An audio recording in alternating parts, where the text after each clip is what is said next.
എല്ലാ കൂട്ടുകാർക്കും നല്ലൊരു രാത്രി ആശംസിച്ചുകൊണ്ട് മാമ്പഴത്തിന്റെ പുതിയ വീഡിയോയിലേക്ക് സ്വാഗതം. നമുക്ക് നേരെ ഗൗതമിന്റെ അളകനന്ദയുടെ അടുത്ത ആഴ്ചയിലെ നല്ലൊരു പ്രമോ വിശേഷം കേട്ടാലോ. അങ്ങനെ അടുത്ത ആഴ്ച നമ്മൾ കാണാൻ പോകുന്ന നല്ല അത്യുഗ്രം വിശേഷങ്ങൾ തന്നെയാണ്. ഇത്രയും കാലത്തെ പ്രശ്നങ്ങൾക്കെല്ലാം ശേഷം അർജുനും പിങ്കിയും ഒന്നിക്കാനായിട്ട് പോവാണ്. അങ്ങനെ അവർ രണ്ടും കൂടെ പ്രണയിക്കാൻ പോവാണ്. അതിന്റെ വിശേഷങ്ങളും അതോടൊപ്പം തന്നെ നയനയുടെ കള്ളത്തരങ്ങളൊക്കെ ഇന്ത്യവരത്തിൽ എല്ലാവരും അറിയാണ്. പിന്നീട് നന്ദ നയനെ വീട്ടിൽ നിന്ന് അടിച്ചിറക്കുന്നുണ്ട്. അതിന്റെ കുറച്ച് വിശേഷങ്ങളൊക്കെയാണ് അടുത്ത ആഴ്ച കാണാൻ പോകുന്നത്. കഴിഞ്ഞ ദിവസം നമ്മൾ കണ്ടു പിങ്കിയുടെ പപ്പായ്ക്ക് ഒരു ആക്സിഡന്റ് ഒക്കെ സംഭവിക്കുന്നുണ്ട്. അങ്ങനെ ആക്സിഡന്റ് സംഭവിച്ചു കഴിയുമ്പോൾ ബ്ലഡ് ഗ്രൂപ്പ് കിട്ടിയില്ല, റെയർ ഗ്രൂപ്പാണ്, ഓ നെഗറ്റീവാണ്. അപ്പൊ അതുള്ള അർജുനാണ്. അങ്ങനെ പിങ്കിയുടെ പപ്പായ്ക്കാണ് താൻ ബ്ലഡ് കൊടുക്കുന്നതെന്ന് അറിയാതെ അർജുൻ ഹോസ്പിറ്റലിലേക്ക് വന്നു കഴിയുമ്പോഴാണ് പിങ്കിയെ കാണുന്നത്. പിന്നീട് പിങ്കിയുടെ പപ്പായ്ക്ക് ബ്ലഡ് ഒക്കെ കൊടുത്ത് പുറത്തേക്ക് ഇറങ്ങി വരുമ്പോൾ പിങ്കി അവിടെ നിൽക്കുന്നുണ്ട്. പിങ്കിയാണ് അർജുനെ നോക്കി കൈ കൂപ്പിക്കൊണ്ട് പറഞ്ഞു താങ്ക്സ് കേട്ടോ എന്ന് പറയണം. ഇത് കേട്ടോ അർജുൻ പറഞ്ഞു താങ്ക്സോ, എന്നോട് ഇന്നലെ താങ്ക്സ് പറയണേ, പിങ്കിയുടെ പപ്പായ്ക്ക് ബ്ലഡ് കൊടുത്തോണ്ടാണോ? പിങ്കിയുടെ പപ്പ എനിക്ക് അന്യനാണോന്ന് ചോദിക്കുക. നമ്മൾ തമ്മിൽ അങ്ങനെ ഒരു ബന്ധം ഉള്ളോന്ന് ചോദിക്കുക. ഇത് കേട്ടതും പിങ്കിക്ക് എന്ത് മറുപടി പറയണമെന്ന് അറിയത്തില്ല. പിങ്കി ഒന്നും മിണ്ടാതെ കരഞ്ഞുകൊണ്ട് നിൽക്കുകയാണ്. ഈ സമയം അർജുൻ പറഞ്ഞു പേടിക്കാനൊന്നുമില്ല അങ്കിളിന് ഇപ്പൊ എന്തായാലും കുഴപ്പമില്ല, ഓക്കെ ആയെന്നാ പറഞ്ഞേ എന്ന് പറയണം. അപ്പോഴാണ് ഡോക്ടർ അങ്ങോട്ട് വരുന്നത്.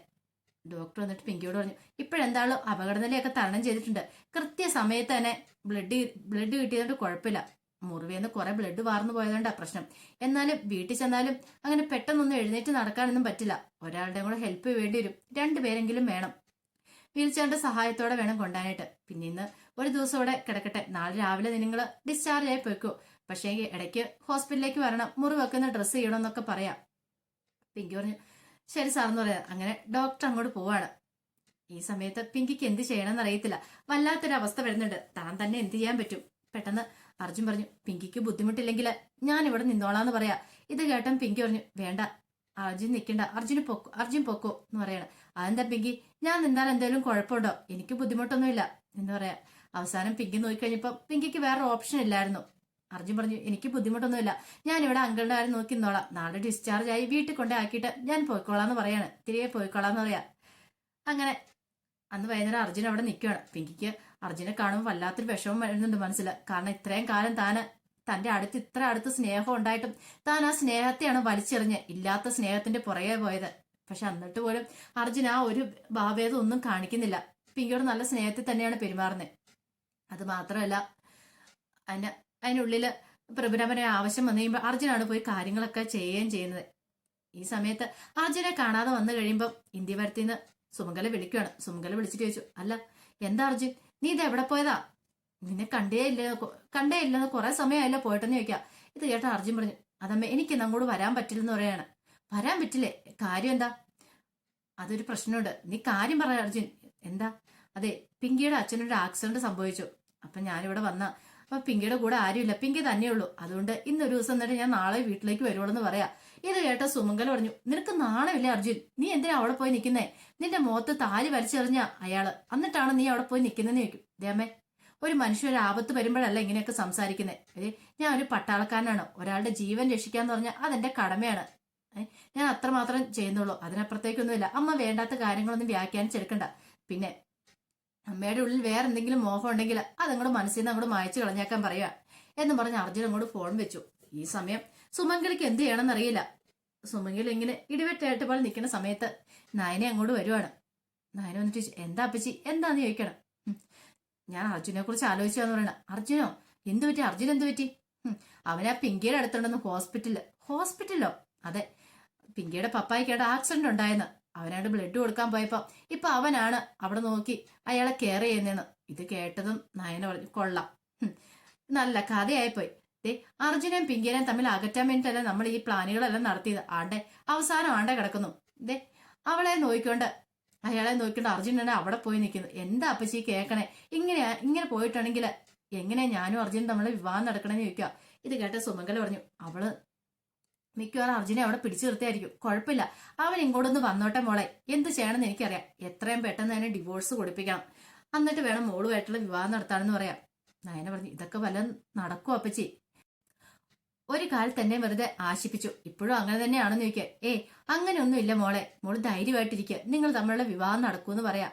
ഇത് പറഞ്ഞ് സുമംഗല അങ്ങോട്ട് പോയി. അപ്പൊ നയന മനസ്സിൽ വിചാരിച്ചു, ഇങ്ങനെ മുന്നോട്ട് പോവുകയാണെങ്കിൽ കാര്യങ്ങളൊക്കെ പ്രതിസന്ധിയിലാവും. താൻ ഉദ്ദേശിച്ച കാര്യങ്ങൾ നടക്കില്ല. തനിക്ക് ഇവിടുന്ന് കുറെ സ്വർണ്ണ പണങ്ങൾ അടിച്ചു മാറ്റിക്കൊണ്ട് പോവാനുണ്ട്. അത് എത്രയും പെട്ടെന്ന് ചെയ്യണം. പക്ഷെ ആ നന്ദ ഗോതമ്പ് അവര് തനിക്കൊരു എതിരാളികളാണ്. അവരെ എത്രയും പെട്ടെന്ന് ഒതുക്കിയില്ലെങ്കിൽ താൻ ഉദ്ദേശിച്ച പോലെ ഒന്നും കാര്യം നടക്കില്ലെന്ന് നയനയ്ക്ക് മനസ്സിലാവുകയാണ്. പിന്നീട് സുമംഗല എങ്ങനെയെന്ന് കഴിഞ്ഞപ്പോ ലക്ഷ്മിയും അരുന്ധതിയൊക്കെ ഇവിടെ ഇരിപ്പുണ്ടായിരുന്നു. അങ്ങനെ ലക്ഷ്മിയോടും അരുന്ധതിയുടെ ഒക്കെ പ്രോഗ്രാമിന്റെ ആക്സിഡന്റിനെ കുറിച്ചൊക്കെ പറയാണ്. ഇത് കേട്ടപ്പോ അരുന്ധതി പറഞ്ഞു, അയ്യോ ഇത് എങ്ങനെ സംഭവിച്ചു, അത് പാവം മനുഷ്യനായിരുന്നല്ലോ എന്ന് പറയാം. ഈ സമയം സുമംഗല പറഞ്ഞു, പാവം പിന്നെ എന്നിട്ടാണ് അയാൾ മുമ്പേ വന്നിട്ട് അങ്ങനത്തെ കാര്യങ്ങളൊക്കെ ഇവിടെ പറഞ്ഞിട്ട് പോയത്. ഒരു പക്ഷെ അയാൾക്ക് ദൈവം കൊടുത്ത ശിക്ഷയായിരിക്കും എന്ന് പറയാം. എന്തൊക്കെ വർത്താനം ഇവിടെ വന്ന് പറഞ്ഞിട്ട് പോയത്, എന്റെ അർജുമോനെ എത്രമാത്രം കുറ്റപ്പെടുത്തിയെന്ന് ചോദിക്കാം.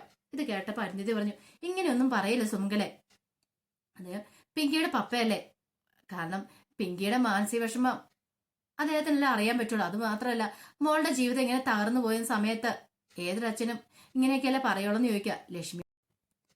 ഈ സമയം ലക്ഷ്മി പറഞ്ഞു, ശരിയാ അരുന്ധതി പറഞ്ഞത്. കാരണം മോളുടെ ജീവിതം തകരുവെന്ന് കണ്ടിട്ടുണ്ടെങ്കിൽ ആരാണെങ്കിലും ഇങ്ങനെയൊക്കെ ചെയ്യുവാൻ പറയുകയും ചെയ്യുള്ളൂ. എന്തെങ്കിലും സ്വർണ്ണമൊക്കെ കൊണ്ട് തന്നല്ലോ, അത് നല്ല മനസ്സിനുടമയായതുകൊണ്ടല്ലേന്ന് ചോദിക്കും. സുമംഗല പറഞ്ഞു, കള്ളത്തരം കാണിച്ചുകൊണ്ട് ദൈവം കൊടുത്ത ശിക്ഷയായിരിക്കും എന്ന് പറയാ. ഇത് കേട്ടോണ്ടാണ് നന്ദ അങ്ങോട്ട് വന്നത്. നന്ദ പറഞ്ഞു, ഒരിക്കലും അങ്കിൾ അങ്ങനെ ചെയ്യുന്ന ഞാൻ വിശ്വസിക്കുന്നില്ല. വേറെ പലരും ആയിരിക്കും അത് ചെയ്തേ.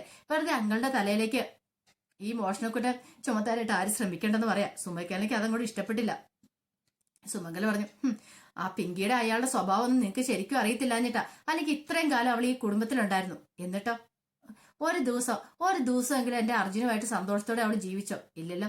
ഇവിടെ ഉള്ള ദിവസങ്ങളിലെല്ലാം അവൾ എന്താ കാണിച്ചു കൂട്ടിക്കൊണ്ടിരുന്നേന്ന് ചോദിക്കാം. പെട്ടെന്ന് ലക്ഷ്മി പറഞ്ഞു, ഇനിയിപ്പൊ അതിനെക്കുറിച്ചൊന്നും സംസാരിക്കണ്ട. ഇനി നാളെ അർജുൻ വരുമല്ലോ. ഇത് കേട്ടപ്പം അരുന്ധതി പറഞ്ഞു, അല്ല നമുക്ക് ഹോസ്പിറ്റലിലേക്ക് ഒന്ന് പോകണ്ടേന്ന് ചോദിക്കാം. ഇത് കേട്ട സുമംഗല പറഞ്ഞു, എന്തിനു പോകണം? നാളെ അയാളെ ഡിസ്ചാർജ് ചെയ്യുമെന്നാ പറഞ്ഞേ. നന്ദ പറഞ്ഞു, അതെ, അത് കഴിഞ്ഞ ശേഷം വേണം നമുക്ക് വീട്ടിൽ പോയി കാണാന്ന് പറയാണ്. പിന്നീട് പിറ്റേ ദിവസം രാവിലെ കഴിഞ്ഞപ്പോ ഡിസ്ചാർജ് ചെയ്തപ്പോൾ വീട്ടിലേക്ക് കൊണ്ടുപോകണം. അങ്ങനെ അർജുനാണ് മുറിയിലേക്ക് ചെല്ലുന്നത്. അർജുനെ കാണുമ്പോൾ വല്ലാത്തൊരു ബുദ്ധിമുട്ടുണ്ടാവുന്നുണ്ട്. കാരണം പ്രഭുരാമന്റെ ഉള്ളില്. കാരണം അർജുൻ അന്ന് വന്നത് തന്റെ മകളെ രക്ഷിക്കാൻ വേണ്ടി മാത്രമായിരുന്നു. ആ സ്വർണം തന്റെ മകളുടെ ബാഗിലുണ്ടെങ്കിൽ തന്റെ മോളെ എങ്ങനെയും രക്ഷിക്കണം, ആ ഒരു കാര്യം പറയാൻ വേണ്ടി വന്നിട്ട് താൻ അവനെ ആട്ടി ഇറക്കി വിട്ടു. അവന്റെ മുഖത്തേക്ക് താലി വലിച്ചെറിഞ്ഞു. അതൊക്കെ ഓർക്കുമ്പോൾ വല്ലാത്തൊരു വിഷമമുണ്ട്. പിന്നീട് അർജുൻ പറഞ്ഞു, അതെ അങ്കിളെ, മറ്റൊന്നും ഓർത്ത് ഈ സമയത്ത് അങ്കിള് വിഷമിക്കണ്ട കേട്ടോ. കാരണം അർജുന് മനസ്സിലായി പ്രഭുരാമന്റെ മോഹം കണ്ടു കഴിഞ്ഞപ്പോ അദ്ദേഹത്തിന് നല്ല ബുദ്ധിമുട്ടുണ്ടെന്ന്. പിന്നീട് പ്രഭുരാം പറഞ്ഞു, അതെ എന്നോട് ക്ഷമിക്കണം, ആ ഒരു സമയത്തെ ആ ഒരു ബുദ്ധിമുട്ടുകൊണ്ട് ഞാൻ അങ്ങനെ പറഞ്ഞു പോയതാ, മനസ്സിൽ വെച്ചുകൊണ്ടിരിക്കലെന്ന് പറയണം. അർജുൻ പറഞ്ഞു, അതൊന്നും ഒരു കുഴപ്പമില്ലെന്ന് പറയാണ്. പിന്നീട് അങ്ങനെ പ്രഭുരാമനെ ഡിസ്ചാർജ് ചെയ്ത് അവര് ഹോസ്പിറ്റലിൽ നിന്ന് ഇങ്ങോട്ട് പോയിരുന്നു. അപ്പൊ ഡിസ്ചാർജ് ചെയ്യുന്ന സമയത്ത് അർജുനാണ് കാര്യങ്ങളെല്ലാം നോക്കുന്ന. ഓടി നടന്ന് ഒരു മരുമോന്റെ സ്ഥാനത്ത് അല്ലെങ്കിൽ മോന്റെ സ്ഥാനത്ത് നിന്ന് എല്ലാ കാര്യങ്ങളും നോക്കുന്ന അർജുൻ തന്നെയാണ്. പിങ്കിക്ക് വരെ അത്ഭുതം തോന്നിപ്പോയി. കാരണം അർജുനും കൂടി ഇല്ലായിരുന്നെങ്കിൽ താൻ എന്ത് ചെയ്തേനും. തനിക്ക് ഒറ്റയ്ക്ക് ഒരിക്കലും പപ്പാടെ കാര്യങ്ങളോ അല്ലെങ്കിൽ ഇവിടുത്തെ കാര്യങ്ങളോ ഒന്നും നോക്കാൻ പറ്റില്ലായിരുന്നു പിങ്കിക്ക് മനസ്സിലായി. അങ്ങനെ ഡിസ്ചാർജ് ചെയ്ത് വീട്ടിലേക്ക് കൊണ്ടുവരുന്നത് വീൽ ചെയറിലേക്കൊക്കെ പിടിച്ചെടുത്തുന്നതെല്ലാം അർജുനും കൂടെ ചേർന്നാണ്. അങ്ങനെ വീട്ടിലേക്ക് കൊണ്ടുവരുവാണ്. വീട്ടിലേക്ക് കൊണ്ടുവന്നതിന് ശേഷം അർജുനാണ് പതുക്കെ എടുത്തെന്ന് പറഞ്ഞാൽ രണ്ടുപേരും കൂടെ അപ്പുറം ഇപ്പുറം പിടിച്ച് കൊണ്ടുപോയി മുറിയിലേക്ക് കിടത്തുന്ന പ്രഭുരാമനെ. അങ്ങനെ കിടത്തി കഴിഞ്ഞിട്ട് അർജുനോട് പ്രഭുരാമൻ പറഞ്ഞു, ഇവിടെ ഇരിക്കാൻ പറയാണ്. അങ്ങനെ അർജുൻ അവിടെ ഇരുന്നു. പിന്നീട് അർജുന കുറെ സംസാരിക്കുന്നൊക്കെ ഉണ്ട്. അതിനുശേഷം പ്രഭുരാമനെ എഴുന്നേപ്പിച്ചിരുത്തിയിട്ട് ഷർട്ടൊക്കെ ഇടിക്കുന്നൊക്കെ ഉണ്ട്. അതെല്ലാം അർജുൻ തന്നെയാണ് അങ്ങനത്തെ കാര്യങ്ങളെല്ലാം ചെയ്യുന്നത്. ഒരാൾക്ക് വേണ്ടുന്ന എല്ലാ കാര്യങ്ങളും അർജുൻ ചെയ്തു കൊടുക്കുവാണ്. ഇതെല്ലാം കണ്ടുകൊണ്ട് പിങ്കിക്ക് സത്യം പറഞ്ഞാൽ കണ്ണ് നിറഞ്ഞു വരുന്നുണ്ട്. എന്ത് ചെയ്യാൻ പറ്റും? ഇന്നലെ അർജുൻ അവിടെ ചെന്നപ്പോ ഇട്ട അതേ വേഷത്തിൽ തന്നെയാണ് ഇപ്പോഴും അർജുൻ നിൽക്കുന്നത്. കുളിക്കോ ഡ്രസ്സ് മാറുമോ ഒന്നും ചെയ്തിട്ടില്ല. കാരണം ഹോസ്പിറ്റലിൽ നിന്ന് വീട്ടിലേക്ക് പോയാലല്ലേ അതൊക്കെ ചെയ്യാൻ പറ്റുള്ളൂ. ഇതെല്ലാം കണ്ടു കഴിഞ്ഞപ്പം പിങ്കിക്കും വിഷമം വന്നു. പിങ്കി പിന്നെ അകത്തേക്ക് പോയിട്ട് അച്ഛന്റെ ഒരു ഷർട്ടും മുണ്ടും ഒക്കെ എടുത്തോണ്ട് വരുവാണ്. മാറാൻ ടവലൊക്കെ എടുത്തോണ്ട് വന്നു. പിന്നീട് അർജുനെ വിളിച്ചിട്ട് പറഞ്ഞു, അർജുൻ ഇത് അച്ഛന്റെ ഷർട്ടും മുണ്ടും ഒക്കെയാണ്. ഇത് അർജുന് സ്യൂട്ടാവോന്ന് അറിയത്തില്ല. എങ്കിലും അർജുൻ ഇന്നലെ വന്നല്ലേ, കുളിച്ചിട്ടും വേഷം മാറിയിട്ടൊന്നുമല്ലോ. ഇത് ഇഷ്ടപ്പെടുവാണെങ്കിൽ ഇട്ടോളാൻ പറയണം. ഇത് കേട്ടാ അർജുൻ പറഞ്ഞു, അത് കുഴപ്പമൊന്നുമില്ലെന്ന് പറയാണ്. അങ്ങനെ അർജുൻ അങ്ങോട്ട് കുളിക്കാനായിട്ട് അങ്ങോട്ട് കയറിപ്പോയപ്പോ പിങ്കിനെ അടുക്കിലേക്ക് വിളിച്ചു പ്രഭുരാമൻ. എന്നിട്ട് പറഞ്ഞു, ഒരു പക്ഷേങ്കില് നമ്മളെ തെറ്റ് ചെയ്യുന്ന എനിക്ക് തോന്നുന്നുണ്ട് മോളെ എന്ന് പറയാണ്. ഒരിക്കലും അർജുനോട് അങ്ങനെ കാണിക്കാൻ പാടില്ലായിരുന്നു. ഇപ്പോഴാണ് ഞാൻ എന്റെ തെറ്റ് മനസ്സിലാക്കുന്നത്. കാരണം നീ അന്ന് പറഞ്ഞപ്പോ പോലും എനിക്ക് മനസ്സിലായിരുന്നു. നീ പറഞ്ഞായിരുന്നു നീ ആ തെറ്റ് ചെയ്ത് അർജുൻ ഇവിടെ നിരപരാധിയാന്ന് പറഞ്ഞു. പക്ഷെ ഞാൻ അവനെ മനസ്സിലാക്കാനായിട്ട് കൂട്ടാക്കില്ല. അല്ലെങ്കിൽ മനുഷ്യന്റെ വീഴ്ച വന്നു കഴിയുമ്പോഴാണല്ലോ നമ്മള് അവരുടെ അവസ്ഥകളൊക്കെ മനസ്സിലാക്കുന്നത്. ഇപ്പോഴാണ് എനിക്ക് എന്റെ അവസ്ഥ മനസ്സിലായത്. കാരണം ഞാൻ എത്രമാത്രം വലിയ തെറ്റാ അർജുനോട് ചെയ്ത്. ഒരിക്കലും ഞാൻ അങ്ങനെ ചെയ്യാൻ പാടില്ലായിരുന്നു. ഏറ്റവും വലിയൊരു തെറ്റ് ഞാൻ ചെയ്തിട്ടുണ്ട്. നിന്റെ കഴുത്തിൽ നിന്ന് ആ താലി വലിച്ചു പൊട്ടിച്ച് അർജുന മുഖത്തേക്ക് വലിച്ചെറിഞ്ഞു. എനിക്ക് ആ തെറ്റ് തിരുത്തണമെന്ന് പറയാം. ഇത് കേട്ടപ്പോൾ പിങ്കി പറഞ്ഞു, അതെ പപ്പ ഇപ്പൊ അതിനെക്കുറിച്ചൊന്നും ചിന്തിക്കാനേ പോകണ്ട, പപ്പ റെസ്റ്റ് എടുക്കാൻ പറയാണ്. അങ്ങനെ അർജുൻ കുളിയെല്ലാം കഴിഞ്ഞ് വന്നു കഴിഞ്ഞപ്പോൾ പിങ്കി എന്ത് ചെയ്യണം, അർജുനുള്ള ഫുഡൊക്കെ ഉണ്ടാക്കണം. അർജുന് ഏറ്റവും ഇഷ്ടപ്പെട്ട ദോശയും ചമ്മന്തിയൊക്കെ തന്നെയാണ് പിങ്കി ഉണ്ടാക്കുന്നത്. അങ്ങനെ അതൊക്കെ വിളമ്പി കൊടുക്കുക. ഈ സമയത്ത് അർജുൻ ചോദിച്ചു, അല്ല പിങ്കി കഴിക്കണില്ലേന്ന് ചോദിക്കുക. അർജുൻ കഴിച്ചോ, ഞാൻ പിന്നെ കഴിച്ചോളാന്ന് പറയണം. അത് പറഞ്ഞിട്ട് കാര്യമില്ല, ഇവിടെ ഇരിക്കാനും പറഞ്ഞ് പിങ്കിനെയും കൂടെ അടുത്ത് വിളിച്ചിരുത്തി അർജുൻ ഫുഡ് എടുത്ത് കൊടുക്കുകയാണ്. പിങ്കിക്ക് എന്തെന്നില്ലാത്ത സന്തോഷം തോന്നി. പിന്നീട് പ്രഭുരാമനാണേലും അർജുൻ തന്നെയാണ് ഫുഡെല്ലാം കൊണ്ട് കൊടുക്കുന്നത്, കോരി കൊടുക്കുന്നതല്ല. ഇതെല്ലാം കണ്ട് പിങ്കിക്ക് കണ്ണു നിറഞ്ഞിരിക്കാനേ പറ്റുള്ളൂ. ശരിക്കും പറഞ്ഞാൽ ഇപ്പം അർജുനും പിങ്കിയും ശരിക്കും ഭാര്യ ഭർത്താക്കന്മാരെ പോലെയാ. പരസ്പരം സ്നേഹിച്ച് ഒന്നിച്ച് ജീവിക്കാൻ തുടങ്ങിയിട്ടില്ലെങ്കിലും അവർ പരസ്പരം സ്നേഹിക്കാണ്ട് തുടങ്ങി. അത് രണ്ടുപേർക്ക് മനസ്സിലായി തുടങ്ങി. അർജുന് മനസ്സിലായി പിങ്കി തന്നെ എത്രമാത്രം സ്നേഹിക്കുന്നുണ്ടെന്നുള്ള കാര്യം. പിന്നീട് പ്രഭുരാമന് ശരിക്കും ഒന്ന് ഭേദമായി വന്നു. കാരണം പതുക്കെ ഒന്ന് എഴുന്നേക്കാനായി. അങ്ങനെ എഴുന്നേക്കാനായി കഴിഞ്ഞപ്പോൾ പ്രഭുരാമൻ പതുക്കെ പിടിച്ച് നടക്കാൻ തുടങ്ങി. അതും അർജുന്റെ ഹെൽപ്പോട് കൂടിയിട്ടാണ് എഴുന്നേറ്റ് നടക്കുന്നത്. പിന്നീട് പ്രഭുരാമൻ ഒരു കാര്യം തീരുമാനിച്ചു. താനായിട്ടൊരു വലിയ തെറ്റ് ചെയ്തിട്ടുണ്ട്, ആ തെറ്റ് തിരുത്തണം. പിങ്കിയുടെ താലി വലിച്ചു പൊട്ടിച്ച് താനാണ്. അപ്പൊ അത് എത്രയും പെട്ടെന്ന് തന്നെ അർജുനെ കൊണ്ട് വീണ്ടും അത് പിങ്കിയുടെ കഴുത്തിൽ കെട്ടിക്കണമെന്ന് തന്നെ തീരുമാനിക്കുകയാണ്.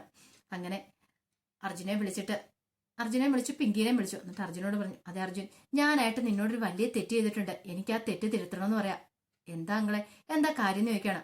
അതെ, അന്ന് അർജുൻ വന്ന സമയത്ത് ഞാൻ പിങ്കിക്ക് സമ്മതമല്ലായിരുന്നു. എന്നിട്ട് പോലും അവളുടെ കഴുത്തിൽ നിന്ന് ഞാൻ ഈ താലി വലിച്ചു പൊട്ടിച്ചെടുത്തു. എന്നിട്ട് ഞാൻ ബലമായിട്ടാണ് നിന്റെ മുഖത്തേക്ക് കൊണ്ടുവന്ന് വലിച്ചെറിഞ്ഞാണ്. പക്ഷെ അത് എനിക്ക് പറ്റിയ ഏറ്റവും വലിയ തെറ്റാ. എനിക്കൊരു ആഗ്രഹമുണ്ട്, നീ അത് നടത്തി തരണം. ഇതേ ഈ നിമിഷം നീ ഇത് പിങ്കിയുടെ കഴുത്തിലേക്ക് കെട്ടണമെന്ന് പറയാം. ഇത് കേട്ട് കഴിഞ്ഞപ്പം അർജുൻ എന്ത് ചെയ്യണമെന്ന് അറിയത്തില്ല. പെട്ടെന്ന് അർജുൻ പറഞ്ഞു, ഇനിയിപ്പം ഞാനിത് കെട്ടിയിട്ടുണ്ട്, പിങ്കിക്ക് ഇഷ്ടപ്പെടുമോന്ന് അറിയത്തില്ല അങ്കിളേന്ന് പറയാണ്. പെട്ടെന്ന് പ്രഭുരാൻ പറഞ്ഞു, അതൊന്നും കുഴപ്പമില്ല, പിങ്കി മോൾക്ക് നിന്നെ ഇഷ്ടമാ, അതെനിക്ക് ചുരുങ്ങിയ കാലം കൊണ്ട് മനസ്സിലായ കാര്യമാണ്.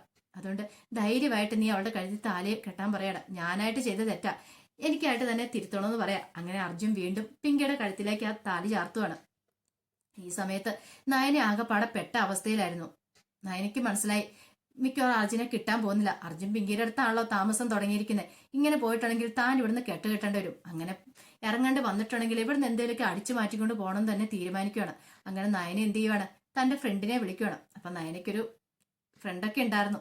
അപ്പൊ അവനാണ് എല്ലാത്തിനും നയനോടൊപ്പം സപ്പോർട്ട് ചെയ്ത് നിൽക്കുന്നത്. അങ്ങനെ അവനെ വിളിച്ചിട്ട് കുറെ കാര്യങ്ങളൊക്കെ സംസാരിക്കുന്നുണ്ട്. അത് ഇന്ന് രാത്രിയിൽ ഞാൻ ഇവിടെ നിന്നുള്ള സ്വർണ്ണമൊക്കെ മോഷ്ടിക്കും, അത് നീ വന്ന് വാങ്ങിച്ചുകൊണ്ട് പോകണം. അങ്ങനെ എല്ലാ കാര്യങ്ങളെല്ലാം സെറ്റ് ചെയ്യുകയാണ്. അങ്ങനെ സെറ്റ് ചെയ്ത് നയന വന്നു കഴിഞ്ഞ സമയത്താണ് നന്ദ അങ്ങോട്ട് ചെല്ലുന്നത്. നന്ദയ്ക്ക് ചില സംശയങ്ങളൊക്കെ തോന്നി. നയനയുടെ പെരുമാറ്റത്തിൽ അസ്വാഭാവികതയൊക്കെ തോന്നുന്നുണ്ട്. അതിന്റെ പേരിൽ നയനയെ നന്ദ ക്വസ്റ്റ്യൻ ചെയ്യുകയാണ്. പക്ഷെ ആദ്യമൊന്നും നയനയും കൂടെ സമ്മതിച്ചു കൊടുക്കാനായിട്ട് കൂട്ടാക്കിയില്ല. അവസാനം നന്ദ എന്ത് ചെയ്യണം, ഓരോ തെളിവുകൾ അങ്ങോട്ട് നിരത്തുവാണ്. പിങ്കിയുടെ ബാഗിനകത്തുനിന്ന് ആ സ്വർണം കിട്ടിയെ സംബന്ധിച്ചുള്ള. അങ്ങനെ അവസാനം എല്ലാവരുടെ മുന്നിൽ നയന പിടിക്കപ്പെടുവാണ്. അവസാനം നയനയ്ക്ക് വേറൊരു വഴിയില്ലാതെ വന്നു.